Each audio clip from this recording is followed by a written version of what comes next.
ये सरकार भारतीय जनता पार्टी की है। प्रधानमंत्री जी का पार्टी का मूल मंत्र है गरीब कल्याण हमारा संकल्प। और जो सबसे नीचे है, जो सबसे पीछे है, वो सबसे पहले है। इसलिए चाहे हमारे प्रधानमंत्री श्रीमान नरेंद्र मोदी जी हो, उनकी प्राथमिकता गरीबों का कल्याण है। चाहे हमारे मुख्यमंत्री श्री मोहन यादव हो, उनकी प्राथमिकता भी गरीबों का कल्याण है। और पूरी संवेदना के साथ हमारी सरकार गरीबों के कल्याण के लिए काम कर रही है।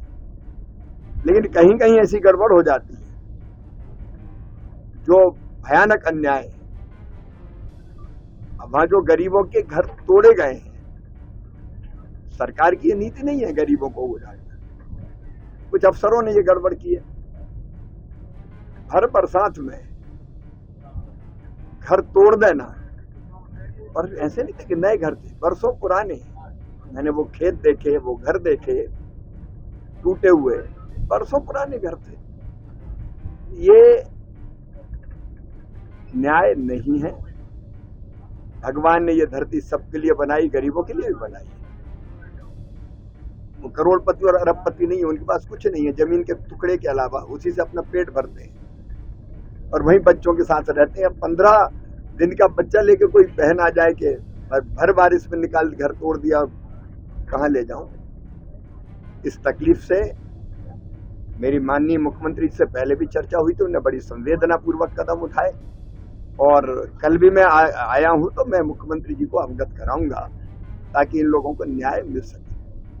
कहीं ना कहीं ऐसा क्यों लगता है कि जैसे आप कल भी आपने दौरा किया, झोपड़पट्टियों में देखा, सारे लोग अपना दर्द भूल गए। आज भी आपने ट्रेन में जब दौरा किया, सारे लोग आपको देख के बस सेल्फियों की लाइनें लग गई। क्या कारण है? ऐसी लोकप्रियता के बारे में कुछ चाहिए?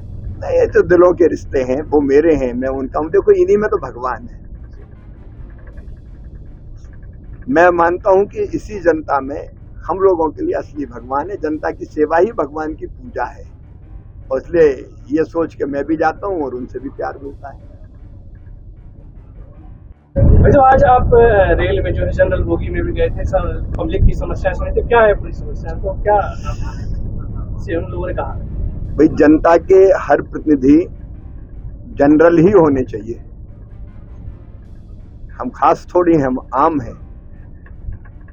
और आम जनता के बीच जाके ही उनकी कठिनाइयों और तकलीफों का एहसास होता है। जैसे अभी हमने जनरल कोच में देखा, मैं वहां बैठना चाहता था लेकिन जगह ही नहीं थी।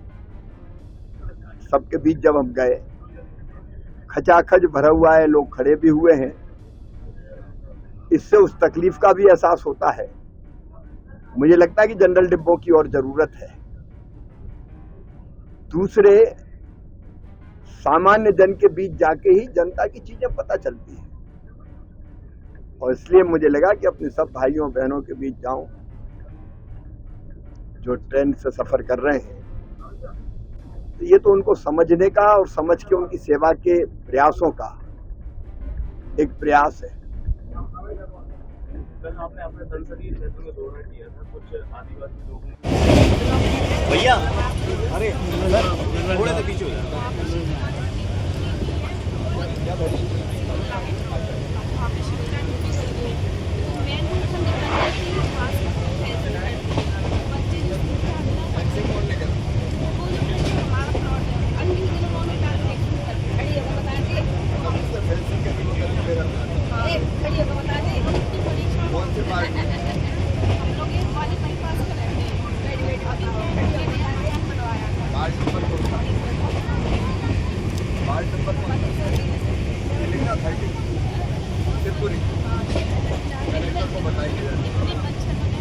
नाम और फोन नंबर,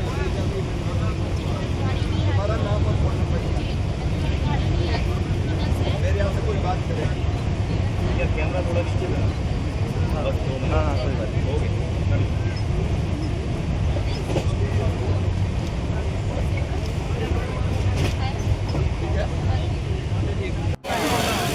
वो नहीं, शिवराज सिंह चौहान है, पूर्व मध्य प्रदेश मुख्यमंत्री और केंद्रीय मंत्री।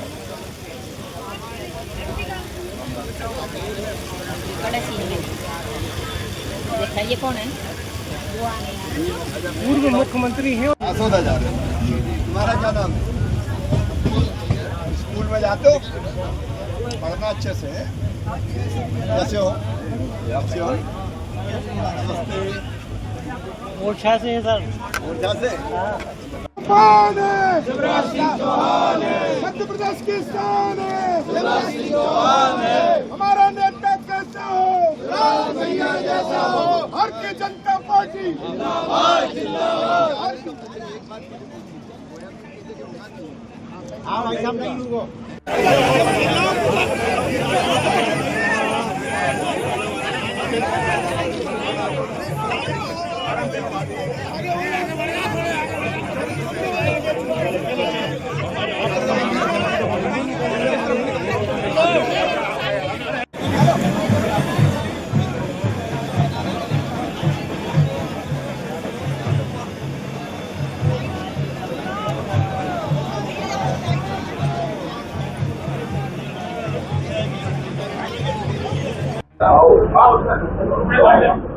रेलवे स्टेशनों की स्थिति देखी थी। चारों तरफ गंदगी का साम्राज्य होता था। यात्रियों की सुविधाओं की कोई ठीक व्यवस्था थी नहीं। चारों तरफ गंदगी और बदबू बस यही नजर आती थी। लेकिन ये मोदी जी का विजन है। हर एक रेलवे स्टेशन पर न्यूनतम यात्रियों की सुविधाओं को बढ़ाने का, स्थापित करने का अभियान चल रहा है। रेलवे स्टेशन सुविधाओं से युक्त हो, स्वच्छ हो और आते समय यात्री को लगे कि मैं कहीं अच्छी जगह बैठा हूं, प्रतीक्षा कर रहा हूं ट्रेन की। और इसलिए रेलवे स्टेशनों के कायाकल्प का क्रम जारी है। 21 करोड़ 65 लाख रुपए की लागत से 31 करोड़ 65 लाख रुपए की लागत से ये गंजवासौदा रेलवे स्टेशन का भी कायाकल्प हो रहा है। इसमें चाहिए नई बिल्डिंग हो, टॉयलेट्स हो, यात्री प्रतीक्षालय हो। अभी 6 लिफ्ट भी लगेंगी, एस्केलेटर भी लगेंगे। उनका काम अभी बाकी है, ताकि लिफ्ट से जाना हो तो लिफ्ट से भी जा सके, एस्केलेटर से जा सके। बाकी सारा काम मैंने अभी देखा। टॉयलेट भी मैंने देखे, प्रतीक्षालय भी मैंने देखा। काम बेहतर हुआ है, लेकिन अभी आधा काम हुआ है। 31 करोड़ 65 लाख में अभी उस तरफ का काम बाकी है। तो उसका भी प्रपोजल बनके दोनों तरफ रेलवे स्टेशन का विस्तार, सुविधाएं, स्वच्छता, यहां तक कि दिव्यांगजन को भी दिक्कत ना हो उसका इंतजाम, माताओं बहनों को तकलीफ ना हो उसका इंतजाम करने का काम किया है। और मैं रेल मंत्री जी को भी बधाई देता हूं, पूरी टीम को बधाई देता हूं। काम गुणवत्तापूर्ण हुआ है, अच्छा हुआ है। यहाँ लगभग 90% काम पूरा हो गया है। जो थोड़ा बचा वो भी जल्दी पूरा हो जाएगा। मैं पूरी टीम को बधाई देता हूं।